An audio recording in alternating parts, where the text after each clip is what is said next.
Hello, everyone. On this week's episode, we're going to be talking about our first memories with Nintendo.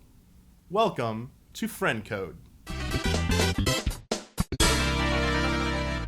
So, today I am joined by two very special guests, Mr. Kyle Bosman. Hi, everybody.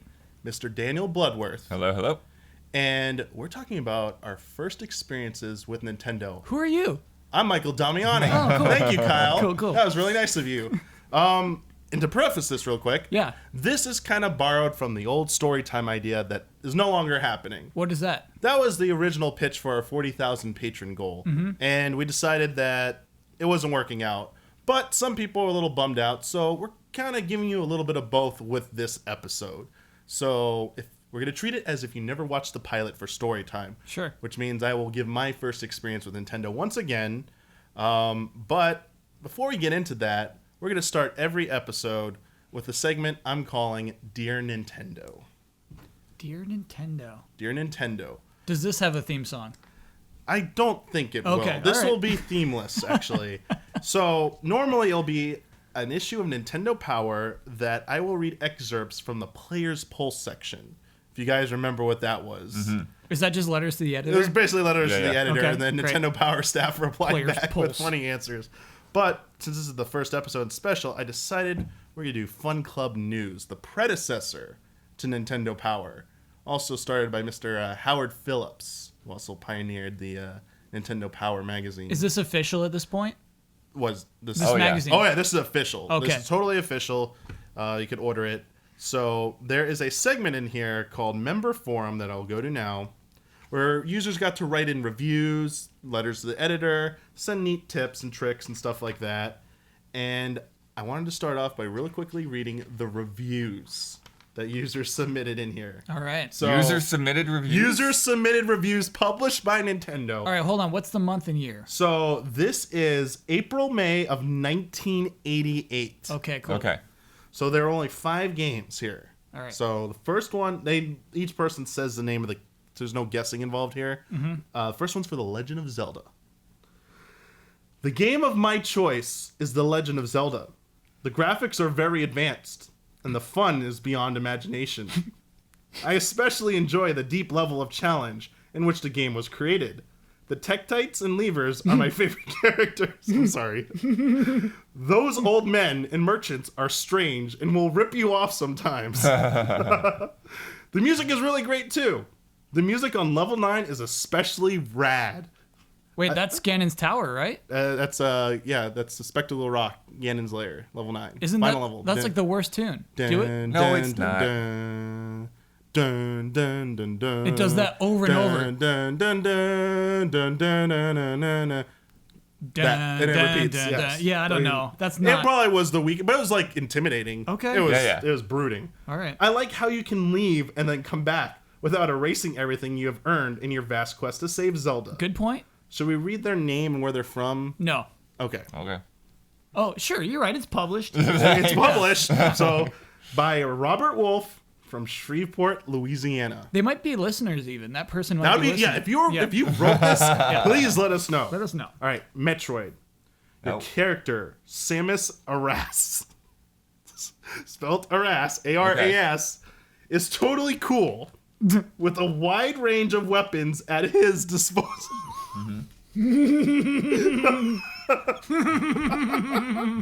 But he has to collect them first. The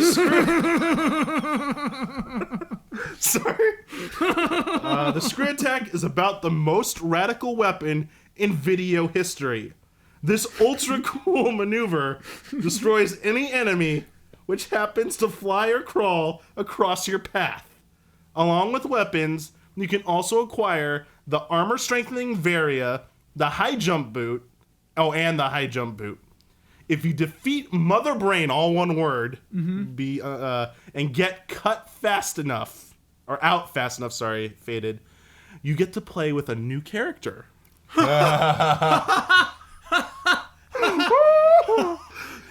If you are looking for an exciting game with fast action, great graphics, and ultimate role-playing, then this game is for you. Pick it up with an exclamation mark. Pick it up. From VL Tollefson, Sacto, California. Sacto. I think maybe that's Sacramento abbreviated. Sure. Yeah, sure.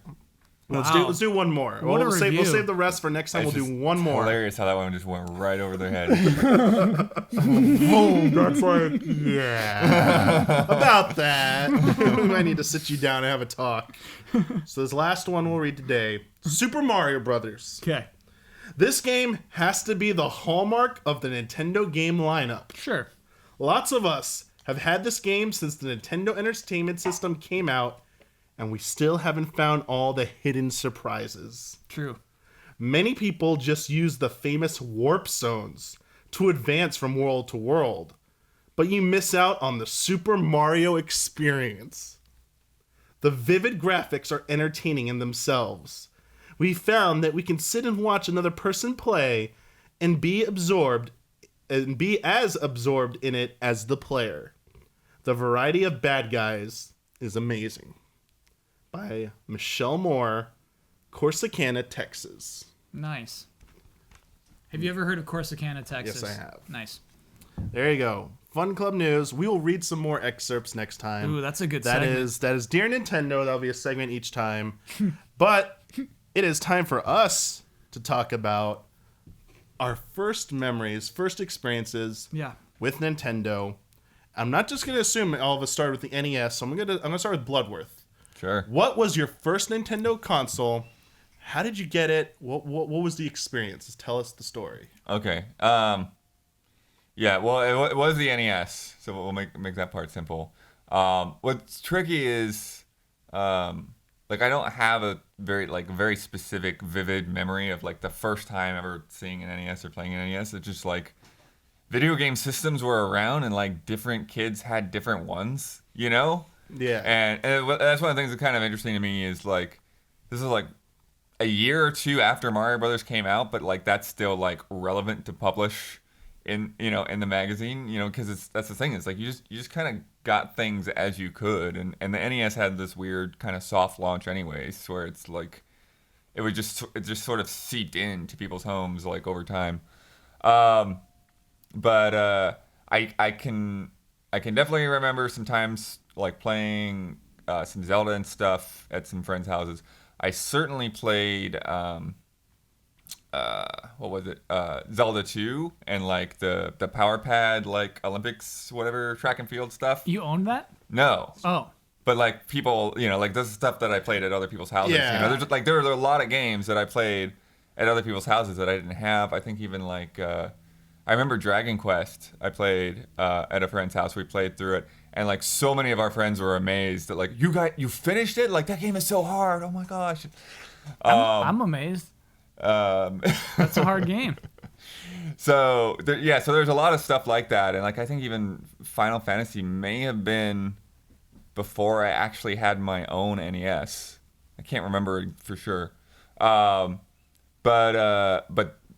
getting the road to getting an NES of my own was interesting because I had I was also like super into books as a kid. I was always reading. I was writing stuff and all kinds of stuff, and like book fairs were like one of the highlights of my year. Hold on, what? Yeah. What do you mean book fairs were the highlight of my year? Like there's just awesome books like you could get at the book fair at school. Ours was always like it was branded for some reason Scholastic. Yeah, Book Fair. Scholastic. Scholastic Yeah, and book like, fairs you'd always for get sure. this, like the Scholastic catalogs Oh, from yeah. the teachers, Oh, and like yeah. get the books through there. Oh yeah. I would only get video game books at book fairs. But that's the thing. I would get some video game books Yes, I did through too. that stuff. So Yeah. like there was like one that was sort of similar to like a Nintendo Power thing, but just like had a whole bunch of different games in there, like Yeah. Mega Man and Bionic Commando, and it's like I just really like that stuff. Like, oh, like these games seem like really cool. I want to play these games. Yeah. And then there were also all the Worlds of Power novels. Mm-hmm. So I yeah. posted photos last time I went home. I posted photos of the ones that are still on the bookshelf at home. So like Wizards and Warriors and Iron Sword and or no, not Iron Sword. That was Wizards and Warriors. Castlevania 2 Yeah. had one. Blaster Master is And probably those the are- most famous the one. the Yeah, yeah. artwork on it. And those are like novelizations of video game stories? Yeah. Cool. Some of them get into like more weird territories, but yeah, they're basically novelizations. Wait, what do you mean more weird territories? Like kind of how like the Captain N thing of like people sort of interacting with the game world characters and stuff. Yeah. But anyways, so within all of that, like there were also like the TV ads for Nintendo Power, and it's like I want to get Nintendo Power, and somehow I convinced my mom, even though I didn't have a Nintendo yet, we couldn't afford a Nintendo yet, to get me the Nintendo Power subscription because it was also when they were really starting in on the player's guide strategy. Oh yeah, those that used to replace an episode. So like they're in like I think it was 91 was the first year where it was like you subscribe to Nintendo Power and then you'd also get the 4 players guides. Oh, yeah. So you get the NES Game Atlas, and then there's a Super Nintendo one, there's a Game Boy one, there was something else in there. And then later on, like they had the Zelda and some more things. So I went for probably a year or almost a year of like just having Nintendo Power without a Nintendo console of my own. What was that like? I mean, it's crazy because I was just like, I would just like open it up and I would like put my finger and like trace my way through the game on all those maps and things, and I would just absorb all the information. I was telling kids like how to beat games that I'd never played. That's cool. You know, That's like on the pretty playground. good. Yeah. That's excellent. Telling people cheat codes and stuff. Did they call you Bloodworth? No, I don't think there's anyone that really started calling me Bloodworth until maybe junior high or something. Okay. I think that was something maybe instigated by some of my teachers because my brother was like the bad kid, not to throw him under the bus, but it's like I kind of had like this, I had this reputation preceding me when I went into like junior high to where people that had like my brother in their classes were like, Yeah. like they were like ready to like just knock me down a notch. They like had a bad attitude with me from day one, and I like kind of had to earn their trust. But anyways, it's a weird little aside. It's a good aside. Yeah, my brother definitely like he got better over time, but junior high and stuff, he had a reputation. Anyways, I think it was like after the Super Nintendo had come out, which I like rented for my birthday and stuff. But I had been saving through like mowing the lawn and stuff. I've been saving up to get a Nintendo, and then my mom she basically she gave me like the other part of the money for Christmas. Nice. And so then we went to the flea market, got a NES and got Bionic Commando, and that was the first NES game that I actually owned. Nice. I like making you have to earn it or doing something to get it rather just like being given a gift. That's sort of like I'll get to mine in a bit, but it echoes a little bit of what you just said there. I didn't just get it as a gift. But I wanted to comment on the whole thing about going to the friends' houses. That seemed like a common thing back then in the 80s and even like 90s, that you never ever remotely were close to owning every single Nintendo or even console game. So you go over to your friends' houses, especially the peripheral thing. I had like, I don't remember having any of the crazy NES peripherals. I went over to a friend's house. They'd have Rob. I'm like, what the heck is that? It didn't come with your NES? I'm like, no. I had the Zapper. That was it. Then the Power Pad. I was like, what is this? Yeah. Track and field? And what? And then the Power Glove. That was like, I saw that before the movie. I was like, the Wizard. I was like, what do you do with this? Like, oh, you control games. Like, I just want, is this like a cool like toy? Like I was a kid. I was like, this looks more like a toy I'm gonna go play in the backyard with than something I play in a game. But that just felt like commonplace. Everyone always had a game I wanted to play, and I'd go over to their house to go play it or try that stuff out. And there were all these games, that because people had different games, like you played that you probably never would, like Fester's Quest we played so much of, and then like Little Nemo was another one, and just yeah, baby. Just all kinds of random stuff. The Yo-Noid. Oh gosh, Yo-Noid. Thank you, Blood. I owned Yo-Noid. Yo-Noid. Yeah, I like that game. I bet you do, Kyle. It's actually not a bad game. Right, because it's one of those Japanese games that was just reskinned with the Noid. the licensed stuff. Yeah, but you still have like ninja scrolls for some reason. Yeah. So you're the Noid. The kid, it made like no sense. You're the Domino's mascot, the Noid, picking up ninja scrolls and doing magic ninja powers. Cool game though. Good music. Mr. Bosman. Yes. I have been dying to know what your your first experience with Nintendo was. Sure. So I'll just let our viewers know I'm 31 years old. And so basically you start forming memories when you're like 3. Okay. You're not like capable, your brain isn't capable of like creating memories until you're 3 or 4. And so basically, since I was able to think, form memories, I've had a Nintendo. So it's hard to know when we got it. But I do know that the Nintendo we had was the family Nintendo. Oh. Not even like to share between me and my sister. It's the family's Nintendo, Kyle. You got to share this thing. And so my first memories of Nintendo, it's really weird. It's my uncle used to be really good. He's like speedrunning. He was speedrunning through Mario as fast as possible. He had a tape of it, and I would watch the tape of him playing Mario, which is kind of funny about the letter who said it's just as fun to watch. Absolutely. I had more fun watching him in his Mario playthroughs than I did playing it because I wasn't good at it. The first game I remember owning, this is my game. Sure, it's the family's Nintendo, and by the time I own this game, it's my Nintendo, is Mario 3. Getting that game as a gift from my grandmother for Christmas, obviously I just love that game so much. And thinking to what you said about how you didn't have that many games, I think I had 10 or fewer games. And some of them are obscure. I can't even remember the name of it now. It's a top-down shoot-'em-up where you're dragons. The beginning is like some humans and they turn into a big old dragon, and then it's just a shoot 'em up where I think I have an image in my head, but I can't remember the name. yeah, exactly. Can't remember. Like there's a one weird like racing game where you're on like Tron cycles. Just weird Nintendo games you get at garage sales. I think I got a lot of like garage sale Nintendo games, and so it's weird. I mean, Mario's a big Are you part. thinking Mach Rider, maybe? No, it's not Mach Rider. Oh, okay. Because it's just like from the side, so it's kind of like think of an Excite Bike perspective. Okay. But you're on Okay. like light cycles. Yeah, I'm not sure. Yeah, maybe our viewers can know. Let us know. Yeah. Help us out. Mario is big for me because I would draw Mario. I would, I would want Mario things and toys and things like that. But during the whole Nintendo era, and I had a Nintendo for a long time. I mean, we'll get to it later. I skipped the entire 16-bit generation. I still had an NES that entire time. And so, like like Mega Man 5 and Kirby were huge games to me because everyone else is playing Super Nintendo and Genesis, and I'm still stuck with the NES. There's still some good games later on in the NES's life. But yeah, that was the time with the NES. I'm not a pro gamer. I never beat an NES game until I was in high school. All right. Oh, wow. Yeah, That's not too bad. What do you remember what your first NES game that you beat was? Super Mario Brothers 3. Okay. Nice. Went back to it. Had to finish the fight. The first one for me was Mario Brothers 2. Nice. Nice. Super Mario. Were you shocked by the ending?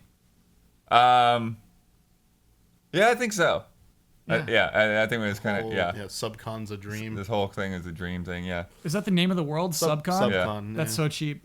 Yeah. Come on. Yeah, it's like subconscious. What's going on? Yeah. I do like the point you brought up about playing or having an NES even and being your primary system even through the next generation. Yeah. When Super Nintendo and Genesis Master System became like the two dominant systems.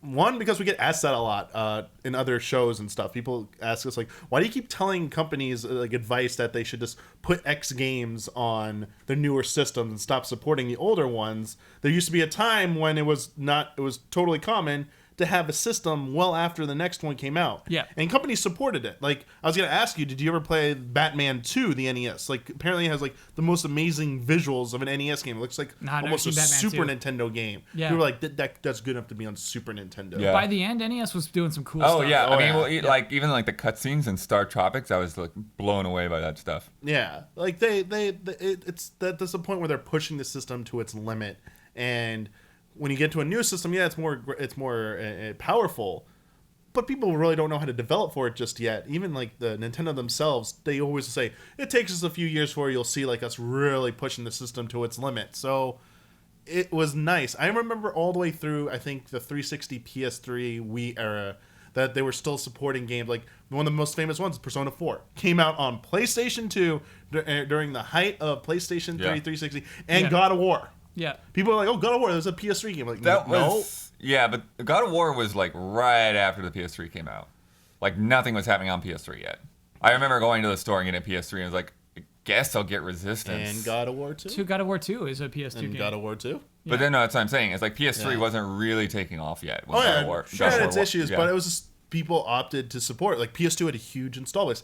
NES had an amazing install base, so Yeah. you weren't crazy to keep supporting it after that. Yeah. But it was nice to hear that because I wasn't somebody who kept playing NES once I got a Super Nintendo. I'd play Why my would you? older games, Yeah. but I wasn't interested in any newer NES games once that happened. Yeah. So that's kind of nice, like to actually hear an anecdote about what it was really like. I will share my first experience, even though I've discussed this before. But I like Blood pointing out, like you point out when you owned a system. My Yeah. story was about my first time seeing an NES. It wasn't how I actually owned it. So I'll try and be brief.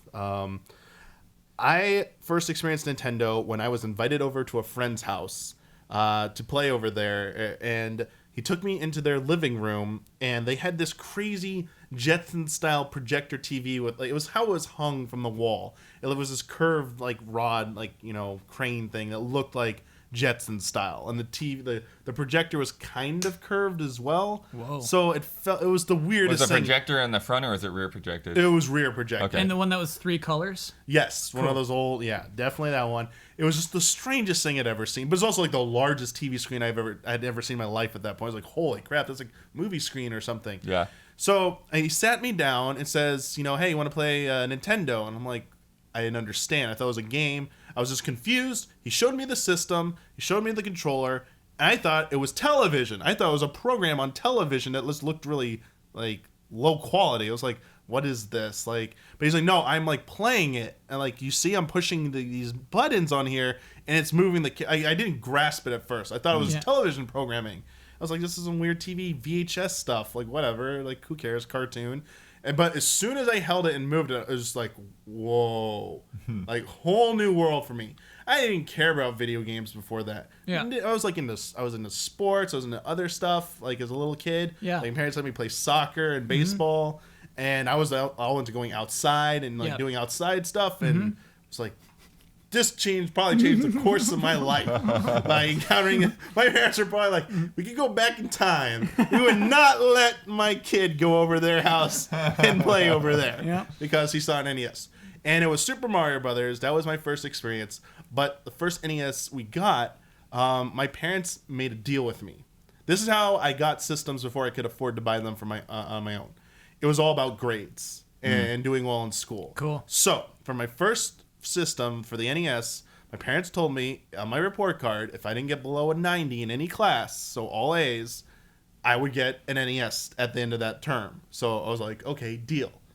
So was able to do that, did my studies, got my scores in, on good scores, my test, and I think it was either around Thanksgiving or Christmas. I don't remember the time. We got an NES with the zappers. It was Mario, Duck Hunt, and the zapper.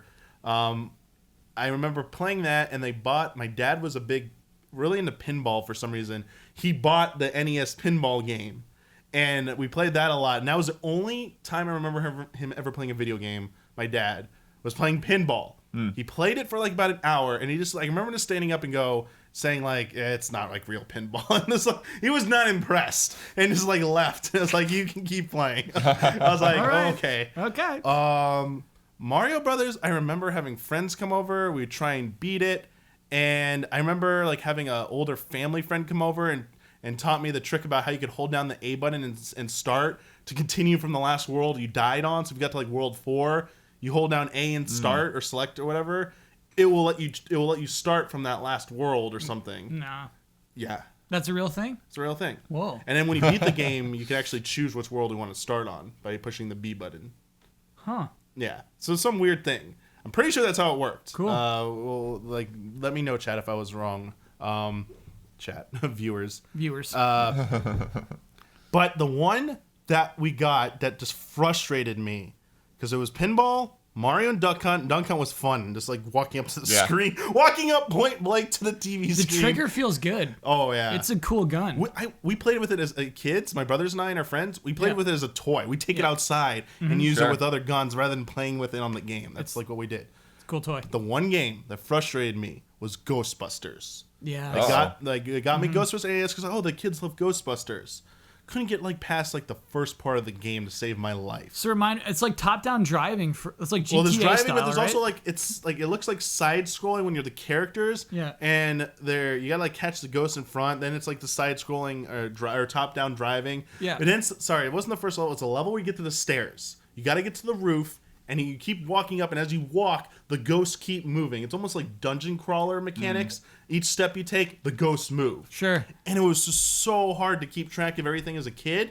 I'd always get killed. I could never get to the roof to see what was next. Stuff like that makes me so mad. So They could have made a Ghostbusters game that made kids happy, but instead they just wanted to Well, make it's a just hard kind of like the Ninja Turtles game, where it's Oh, like it's- all these yeah. cool ideas, but it's like so frustrating. Like this like weird jumps like over like on the top floor, oh yeah, it was and you're just always falling down and stuff. challenging. But what's funny about that Ninja Turtles is I had played it at a friend's house, but like I remember we also had like the Commodore 64 port. Whoa. Which was the same game, but like the graphics were just so much worse. It was just like, That, yeah, whoa. it's like so many weird things back then. But it's funny too, though, that like when you think about like so many different games that I played, you know, like Mega Man 2 and Fact Xanadu and Final Fantasy, and like so few of them. That, like if I actually like look at the stack of games that I have at home that I actually owned, you know, just thinking about that, you know, like even the most of the games that I have at home are not really games that I even played that much. They're like just like, oh, here's 6 games in a garage sale, you know, and like grab them. Yeah, I think I'm trying to remember. I think in the end I had a decent amount of games. My dad used to go on business trips a lot, and when he'd come back, it was kind of the same thing. Like the NES was kind of for all of us. It wasn't just my NES, but the condition for my family, my dad even buying it for us was I had to get good grades. But every time we went on a business trip and he'd come back, he would always give us a new game. Or if my grandmother visited, she would bring us a new game, which would be like once every year, like during the holidays. So that's how we always got our new games. I remember getting like ice hockey that way, NES golf. That's how I got it through that. The Legend of Zelda. That's how I got my grandmother bought me that game like on our trip that she came in, and it was like this gold box. So I was just like, oh, Yeah. what is this?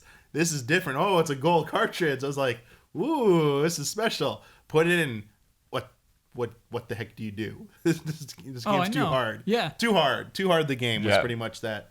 It was funny because Yeah. I didn't care for the original Zelda when I first played it. Probably the same kind of reasons, where like I just didn't know what to do. I was just wandering around. How much And- later did you play Zelda 2? It probably wasn't that much later, but for whatever reason, I liked that game a lot more, and then I went back and played Interesting. the first one. Link has a cooler sprite in Zelda 2. It's probably easier to digest, even though I think in the end Zelda 2 is maybe a little bit harder. There's not much puzzle stuff. But like the in world Zelda map 1. is a little bit more Yeah, distinct and such, yeah, you know, and that's definitely it's true. not just like a tile by tile. So- And then you had the talking with the characters more. Yeah, there was like actual dialogue, like NPC dialogue, which gave you instructions on instead of the cryptic old man statements. But Blood made something interesting, a remark earlier about like the first time you like beat a game, and then you saying you didn't beat it Till until high Super school. Mario Bros. Till high school. Yeah. As it made me think, I'm pretty sure Super Mario Bros. Is the first game I ever beat. I don't remember when. I know it was at some point not too long after I got the NES. I feel like it was a collaborative effort. It was like my brother and maybe some other friends were just playing through it, and we finally. It was like one of the Bowser worlds. We had to remember the pattern, not the last one, but like the one you have to go like across the right areas. Otherwise, it just loops the area and stuff. We'd always get stuck on Oh, those. yeah. But speaking about Zelda, like I remember I could beat like a few of the dungeons, and I would always get lost. I would have no idea what to do. It was like, I just don't know what to do here. And Zelda 2 was like, I think I could get to the second temple, and that was as far as I ever got in Zelda 2 as a kid. Then And- what happened? How'd you get over that hump? So I didn't beat either. So a friend of ours, older brother, during a sleepover, beat the original Zelda for us. We played as far as During we could. one sleepover? So we played as far as we could. We'd Yeah. already been playing it for like weeks. Like Yeah, it was of an old course. game. It had already been out. We played as far as we knew how to. Yeah. Then he stepped in and finished the rest for us and beat level 9. What a pro. And then he was like, "Here you go. I beat it. That's the end." I was like, "Whoa, that's so cool." Yeah. Zelda 2, I didn't beat till I was older. Sure. Like I was a teenager, and I had to look up like information online. Like it was about the time like the internet came around. Yeah. That I had to use information. Yeah, for well, so Zelda that's too. where the NES Game Atlas and all that stuff came in for me because like there's a lot of those games where it's like I just had the guides there, and some like I said, like a lot of it I already had read through so many times that I sort of knew the stuff before I went in playing the games. You know what I just remembered is a really annoying thing about the NES is that there's no video input on your TV at the time. And so The basically, RF adapters, yeah. yeah, there were so many times where like I wasn't even sure if it would connect right, where it just takes up channel 2 or 3, I think. 3 or 4 was the option. 3 or 4. Yeah. You set it to be channel 3 or 4 on the knob that I turned my TV to. And yeah, sometimes it'd be like, Dad, can you help me set up the Nintendo? It's like, no. It's like, okay.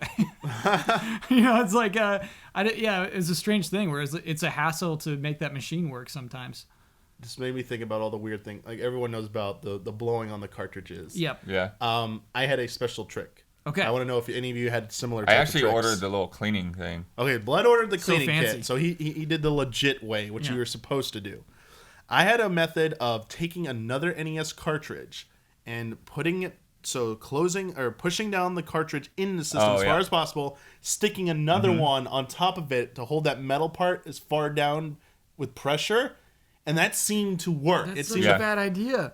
It was because I was showing a friend it one time, and I assumed he knew not to put the thing all the way in because it'd be really hard to get it out. Like, I would stick it in halfway until it lodged itself on that metal bar crossbeam on top, and then stop. So I could easily pull out the top one, then pop out the other one. My friend shoved it all the way in. Stuck. He couldn't get it out, Yeah. and so we had to get the parents, and the parents were like, Oh, no. my mom looked at me and goes, "What did you do to his system?" I was like, "I was showing him the way to fix it." He goes, Never invited back. Yeah, like you broke it, Damiani. Good job. Like that's not the way you do it. So that was my trick. I didn't do the blowing. Damiani. I didn't blow on the cartridge. I mean, I did for a little while, but then it wasn't working. So I realized like if I held down the game, it would work. So I'm like, let me just stick something in there. Oh, another NES cartridge fits. That was my weird workaround. Yeah. Yeah, it's so funny to think about just how unreliable like starting a game was because of that stupid insertion method for the cartridges, like put it in and down and the springs wearing out and everything else. But I mean, those things make it more of a toy. They made it such a cool. It just feels good to press it down. Yeah, no, I mean Feels good. it definitely worked on that level, but Yeah. actually working, no.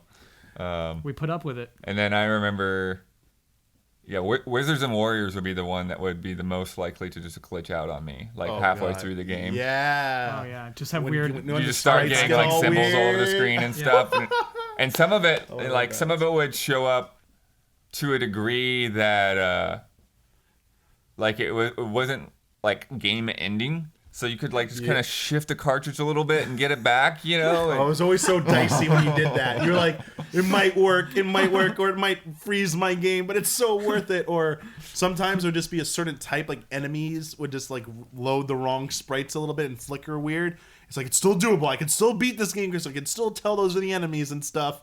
It was just like that wave of terror when you saw the first visual glitch on your screen that indicated it's going. Yeah. It's going. You are on a clock right now to do something. Or when you'd get that blink, like you just start with the flash of color, yes. but then if you would get it to where like it would start, but it would just blink, and then so you like RC Pro I can remember is like did it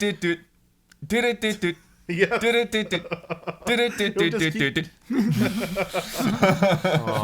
Good, but also bad memories there. Systems really don't do that anymore. Just trying to think, and we covered some of the weird peripheral stuff. You know what I had, which was weird? What? It was called the NES Advantage. Oh, yeah. And Yeah. I only know this later on. I have no idea why we owned that. Right? I mean, you mean like why you personally owned it, or why So what it anyone is, did? it's an I know what it is. it's an arcade stick. Big buttons. It had turbo buttons. was the reason. Yeah, but it has like an arcade knob. Like it's like basically a fight stick. But I mean, for the arcades NES. were before NES. Everything was arcades. Yeah. and Not even before, even then, like NES was.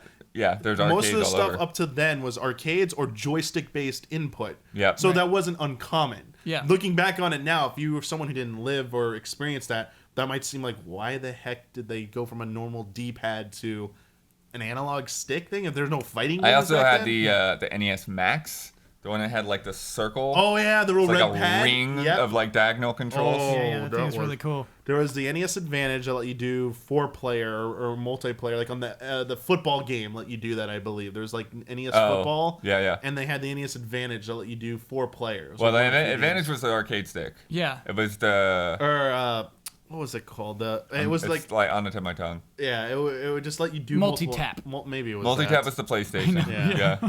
I'll have to remember what it was called, but they had one of those. We talked about the Zapper. And then Game Boy let you do like 16, right? With that crazy hub. oh gosh, Ooh, are we yeah. talking about Game Boy? Or Well, not this really, but consoles I'm just. only? Yeah. No, we go on to the next one in a second. Okay. The last thing I want to ask though was when we're talking about like those inputs and stuff. Was there any? Sorry. Did anyone ever have any experience with Rob? Like, No. at all. No, Did any Rob was friends not have a it? thing that I knew anybody Okay. had. I'm not even sure if I really knew about it during the NES era. I had one friend who had the peripheral but didn't work. There was it doesn't work, it's broken. And I was like, oh, this looks so cool. Like, and you needed it to play. Was it Gyromite? Gyromite. Nice I think. blood. Yes. I saw the game. I tried it and I couldn't. I was like, how do you beat this game? How do you even progress? Like, you need Rob. I'm like, what the heck's Rob? This Sure. doesn't work. I just wanna see I someone actually use it. don't think I've ever played a game with Rob. I've Ooh. seen Rob in various, people have brought it into GT or whatever, but actually like playing a Rob game, I don't think I've done. Okay. I think Rob's got 2 games. I feel like That's it. you had. Yeah. I feel like that's got to be true. All right. Some people though Okay. either might have moved on to Super Nintendo, or Mm-hmm. they might have moved on to Game Boy. Nintendo's Game first- Boy is 89? Yeah, it was before Super Nintendo. Yeah. Yep. But I feel like that had like an interesting adoption. I don't remember that being as big of a event. It kind of just like it started to appear, and then it started to become more mainstream. I feel once Sega went after it with Game Gear in the early 90s with the color commercials. Like, here's something in color. I was Yeah. like, oh, and Yeah. like Game Boy. I definitely remember Tetris and Mario Land being big deal around launch. But yeah, it was something Yeah. that like, I don't know. I grew up around poor kids, so it's like anyone that had an NES and like a library of games seemed rich to me to begin with, and like the people that had Game Boys were like this other level. I thought Game Boys were cheaper, though.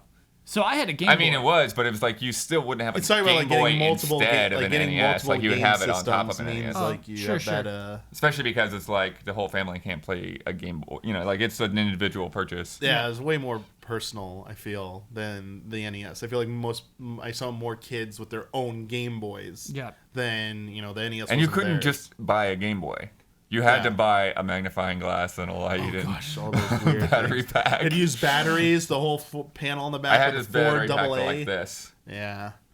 So I had a belt So, clip. Oh, I It did hated come those with battery packs. Tetris, right? Remember? 'Cause I think when it first launched, Tetris was a pack-in. Because There are boxes for Yeah, I'm sure the with Tetris, fuzziest on Game Boy is Yeah. because it was weird. Because I don't remember when I got it. I do remember getting for like a Christmas one year. It was well after NES. It might have been after the Super Nintendo had come out. Sure. But I Whoa. do remember having Tetris with it, and I just remember playing that for a long time and having a really good time with Tetris. But I remember not liking a lot of the Nintendo first-party games on Game Boy for some reason. But I would like all these weird third-party games like Gargoyle's Quest. I had that game. I really like that game. Yes. I would play that. I like the Game Boy Ninja Turtles game more than the NES one. That one was Better sprites, right?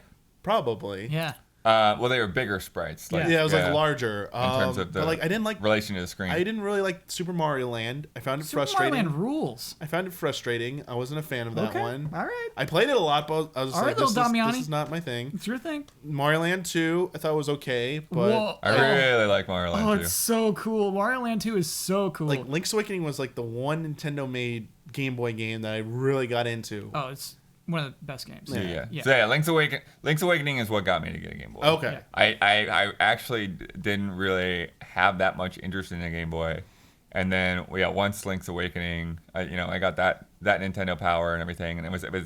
They also had like a display at Toys R Us. They had like this big giant Game Boy that you could yeah. play on, Yes. and Those little things. and Yeah, I and the Toys R Us was like right next to the restaurant where my mom worked, so it would be like. wow. Like I would get dropped off at the restaurant, and I'd have to wait for my mom to get off work. It's like, can I go to Toys R Us? And so I'd go over to Toys R Us and play Link's Awakening, until I finally like got a Game Boy of my own. And yeah, so I had that, and I had Final Fantasy Adventure, which was actually the first Mana game, and Super Mario Land 2, which were like, and I think maybe even Tetris and Dr. Mario for sure. But those were like the main Game Boy games that I played. And then I didn't really care for the Game Boy itself so much. So like when the Super Game Boy came out, I was like all over that, like playing the Game Boy Super games on the Game TV. Boy. So good. So I love the Game Boy. Okay. Game Boy, I may have liked more than the NES. Okay. So here's how I got a Game Boy. It was Christmas. I got a Game Boy with probably 12 games. So Whoa. Yeah. Whoa. Yeah, it was so exciting. They're not all new. They were clearly used. Okay, Not to me, okay. but in hindsight, they are. In fact, I had Final Fantasy Adventure as well. And the characters were named swear words. Oh, I remember this story. Yeah, and I showed it to my mom, and I'm like, hey, what is... Am I allowed to... And then so, like, we took it back to HORC, and I was like, hey, but Santa gave this to me, right? And she's like, yeah, but HORC knows how to fix it. HORC was the name of the place where you could buy video games. It's like, okay, all right. And so he's like, yeah, we fixed it. We fixed the game. There's no more swear words in the game now. You see in your head, Kyle, like your kid RP, like this yeah. is not. You're violating my RP right now. Exactly. Like, well, what is this? You have to do a lot of work to believe in Santa. It's not easy. Well, I remember Adventure, like, I mean, and it's funny, like Link's Awakening kind of had a similar thing, but Adventure was like one of the like first games to like make me feel like emotional, because like this character dies like right in the intro. It's like, whoa, what's happening? But what's so funny is I had no idea what was going on. Right. I had no idea. That game has a cold start. It just like throws you in the middle and then like explains itself afterwards. And there's like 12 character classes too. There's a lot because you can be monsters. No, I think you're thinking of Final Fantasy Legend. Yes, I am. I guess. Yeah. Different game. Yes, very different game. all That's right, actually the Saga series. Yeah. Got it. Okay, so Mana is Adventure. Adventure. Got it. Okay, all right. So Adventure plays a lot like a Zelda game. You want to round on like tile base and slash enemies. I think I could have handled that. Yeah. This game is like a hardcore RPG where your weapons break and there's so many classes. The characters are named swear words. It really threw me off. Land was in there. Mario Land, obviously a favorite. There was a Bart Simpson game, and I loved Bart Simpson. Good sprite. There's a chess game that I never played. Had it in my case, almost never played it.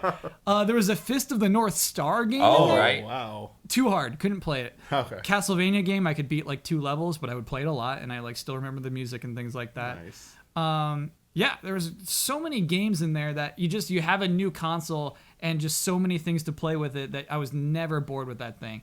And what was weird is that Christmas, everybody was playing a Game Boy. My mom had one, my uncle had one, my grandmother had one, my grandfather had one. They're all playing Tetris and competing for the high score in Tetris.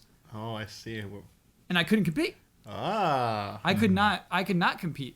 Okay. They would wreck me, and I would be like, "When's your high score?" And they're like trying to get the space shuttles. Who has the highest score in your family now? It's me. Okay. It's me. I've I've Goku'd far beyond where like they can't. No one can reach the heights that I've reached now. Okay. But back then, yeah, they were proud of themselves for getting a little rocket. They're like, "Oh, look, I got a little rocket." It's like, all right.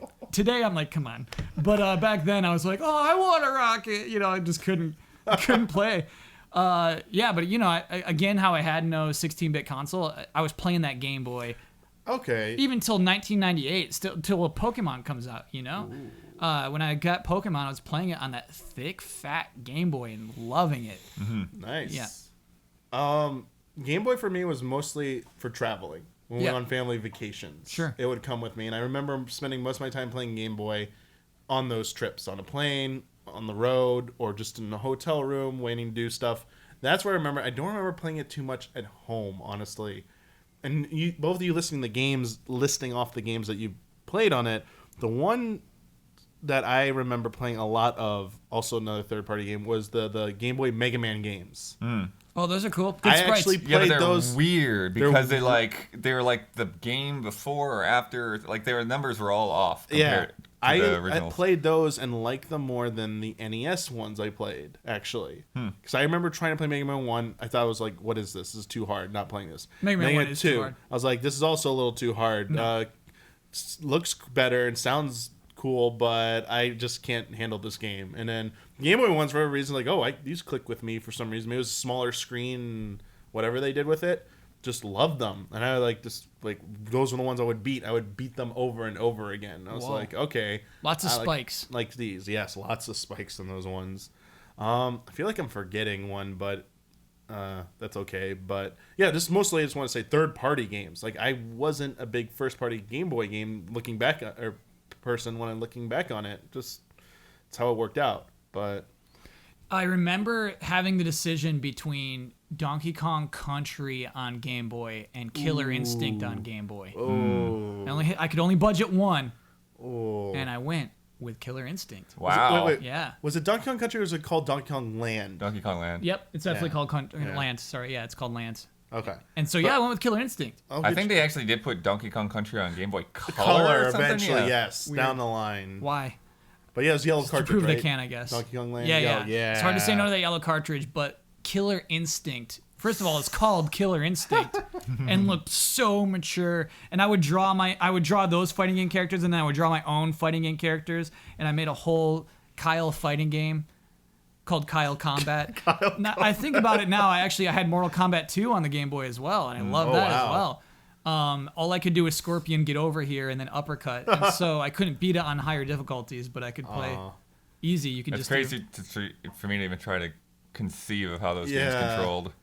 Oh right, with just two Two button inputs. Yeah. That's insane. But back B it's universal. I got Back it. B. Yeah, and then down B. It's so interesting to see how long you're basically skipping over Super Nintendo. Yeah. Because I think the last thing we'll talk about is if our experiences with Super Nintendo. Sure. Again, I got mine for Christmas present for the family. Do you remember desiring it ahead of time? Yeah, we asked for it. So here's the thing. I remember my friends getting it when I go to school and hearing my friends get it early because it came out earlier in the year. So they would have it. Whenever my parents would drive by, whatever reason we were at Toys R Us, the one by us had a display with Super Mario World. I would just sit in front of it and stare at the title screen play over and over in that music. And I would just dream of that being with me. And I would go to my parents like, "Can we get one today?" And they're like, "No, not today." Yeah. And then they're like, "Time to go." And I just leave Mario and that awesome music. "Bye, Mario. Not getting you today." So, but my brothers also wanted it too. They were like, "Oh yeah, look at these cool games on here. We want it too." So we got it for Christmas, and game of Super Mario World, which was great. Love that game. Love it more than Super Mario Brothers 3. Fair enough. We get into that some Sorry. other time. It's a But I whole also other got episode. because it wasn't launch, it was after launch. I got F-Zero. Love that game. Yeah. It was so good. Super Tennis, sports game. Okay. The first Madden football. Whoa.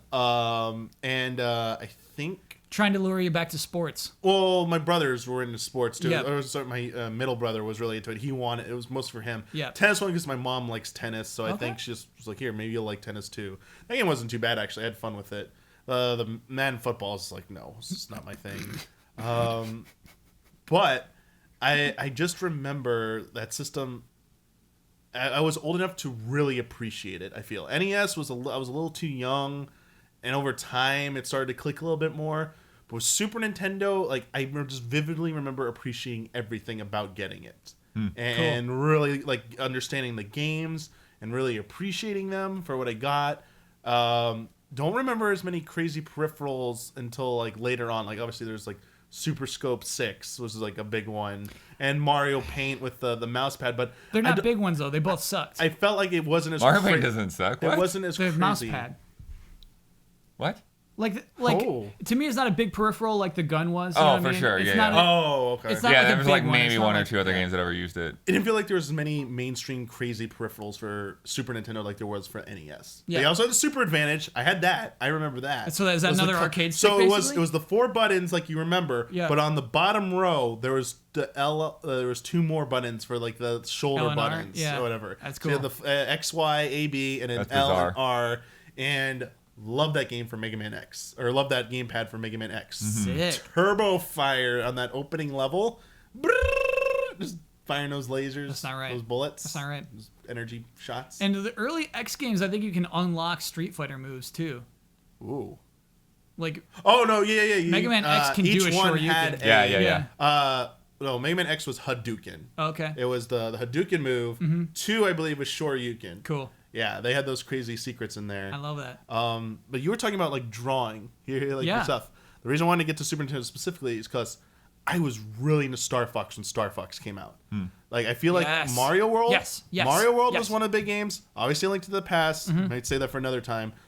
Star Fox was a huge thing for me. And after it came out, I would go into class and I would draw R-Wings like all day long. I would just draw them. My friends and I would figure out tricks to draw the perspective from behind and from different angles. Like remember the old like S trick with the lines you drew and you made like that S? Oh, yeah, we we all do know the similar S. things like that with the R-Wings. Nice. And then we try to get more advanced and draw like the enemies. We try and draw out levels and stuff. Cool. And eventually led to like trying to like do almost like comic like stuff. Yeah. Like making our own stories for it.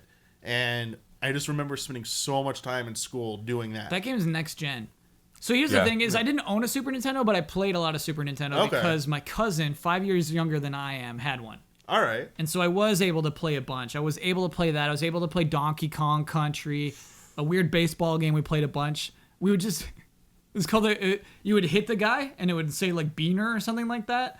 And so we would just try to like be the pitcher and do these special moves where like a lightning bolt hits the pitcher and then he throws the ball and he hits the batter. That was hysterical to us. Oh my gosh.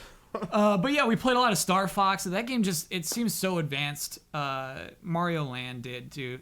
World. Just next gen, man. Yeah. That thing was just a powerhouse. It felt like such a leap. Yeah. For my perspective back then, from NES to Super Nintendo. Looking back at it now, some younger people might feel like that there's barely any difference, but it's like there was a huge. Nah, you look at Star Fox, you see the difference. I mean, we can, but ask like a little kid nowadays, would they really be able to like? I mean, they probably could tell them yes, they look different, but Yeah. they really fully grasp. Like, is it a big gap to them, or is it just like a small incremental increase for them? To me, it was like night and day. Mm-hmm. It was like like the backgrounds, like the sprite quality. Yeah. It was like this is just impossible. Yeah, like all to of the do. different layers of stuff in Donkey Kong Country Yeah. was like Oh man. that was as impressive, if not more, than the 3D graphics. Yeah. I kind of said a little bit about my Super Nintendo experience because it's like, I'm pretty sure I got the NES like that year that the Super Nintendo came out. So again, I was like reading about it in magazines and stuff, but I would, like from time to time, like I could rent a Super Nintendo over that first year that it had come out. And then the next year I got a Super Nintendo for Christmas. So I'd already put a lot of time into Super Mario World and some other games. But the thing that's weird is I can't remember specifically like what my Super Nintendo came with, like what game I actually owned first on it. I'd have to look at my library and see. So you only owned an NES for 1 year? Well, I mean, I was still playing a lot like NES games. Sure. But at the same time, like I also said, like a lot of the NES games I just played at other people's houses. Sure. Yeah. But yeah, with the some of the earliest ones that I do remember though is they actually were from my brother. And I had a Super Scope as well. I'm not sure if I had a Super Scope. Maybe that came with my Super Nintendo. Dang. Wow. But because I was really into those crazy games. But the ones I remember from my brother, like I was shocked because one day he just like randomly like brought home Final Fantasy 2. Oh, and I was that's a so excited. That's a treat. Was so into that. And I played that game so many times. And the other one he got, which I didn't have any interest in, he basically bought it for himself, was F-Zero. Whoa, what? Yeah. Blood had no No interest in the No original interest. F-Zero. That's so funny. You heard it here first. He was playing at it he was playing it a bunch. He was crashing. He was, swearing at the screen and yelling. And like by this point, what is this? So I was like 12 or 13. So he was already like 18, 19. So so that like I would basically just like ended up playing F-Zero when he wasn't, and like eventually got into it. It got better than he is. I'm glad you got into that. That was such a good game, such good music. You mentioned Final Fantasy II.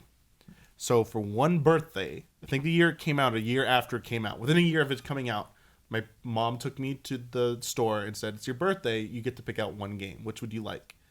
Just based on the box and the font and logo alone, I picked it.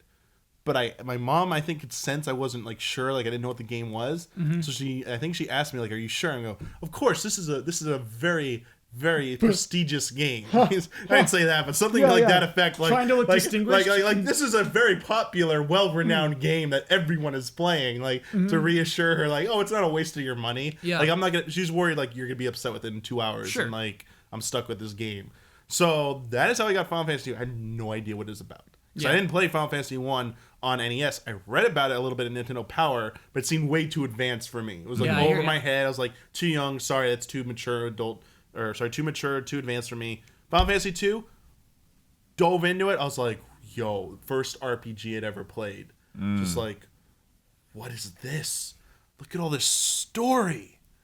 Look at all these towns and NPCs. The music, too. The music. The opening music. What is this turn-based battle system? Whoa, I get to plan things out. It's too much. It was just so good. It was a game I didn't beat on my own cartridge at first. I got all the way to the last area of the moon, but couldn't stay alive to fight the final boss. My friend had a copy where he was leveled up a little bit higher, but had to save at the same point. He let me play from that spot on, and I beat it on his cartridge with higher level characters. So I just avoided the grind. I didn't know about grinding. Why didn't your friend finish it? No, he did, but that's where his save was. His last save was like, so you got to see the ending. Yeah, so I basically got to fight the final boss, beat him because I was over leveled because my friend knew about grinding and how to properly level. But it took me like 2 years to get to even that far. That final area sucks. So hard. It's basically every random from enemy is a boss. I was running from everything. I was so scared. I was like, I can't beat anything. It's so hard. But that's how I got into Final Fantasy. FYI, I was just randomly picking it because that logo. Good logo. Yeah, it was a nice logo. Super Scope stuff. I don't remember when I got. I think my brother. It was given to my brother. Actually, it was for him, I believe. And it came with the Super Scope 6, all those mini games.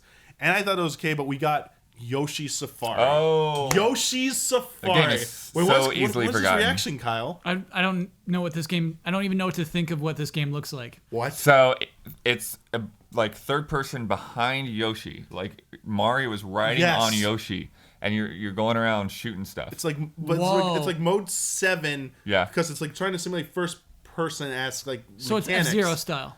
Yes. Yeah, and you choose branching paths. You got to shoot enemies. There's boss battles.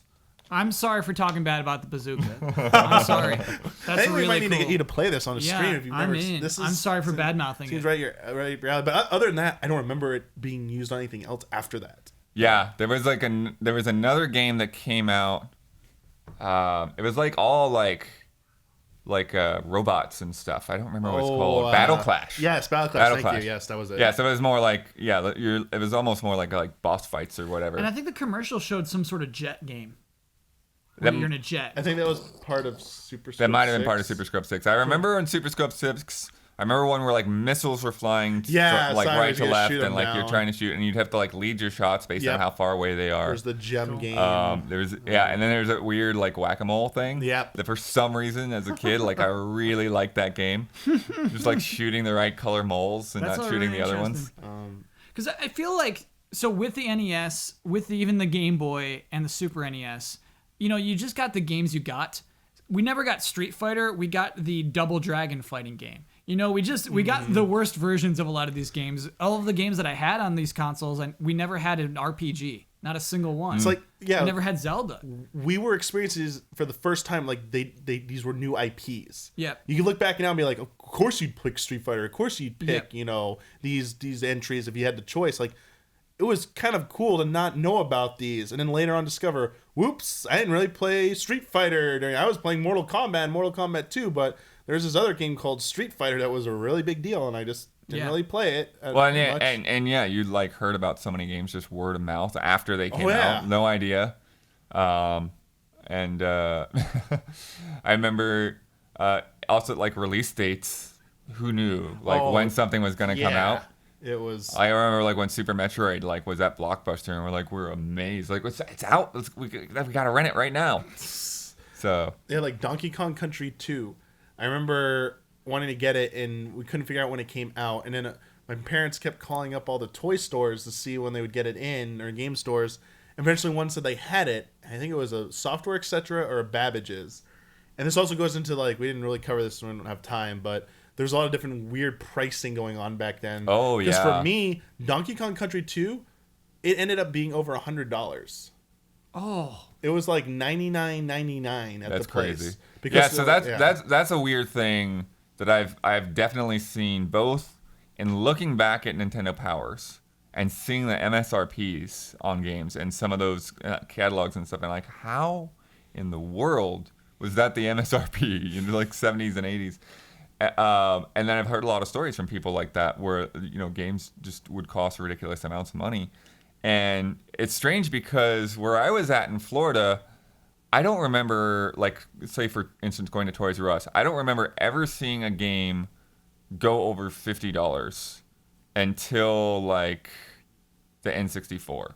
And then N64 games were more expensive. They were like 60s and some 70s. I noticed it more during that period too, honestly, just from my memory, because I was starting to pay attention to that more. Cause that was about the age I started to try and buy my own games, around like N64, GameCube era.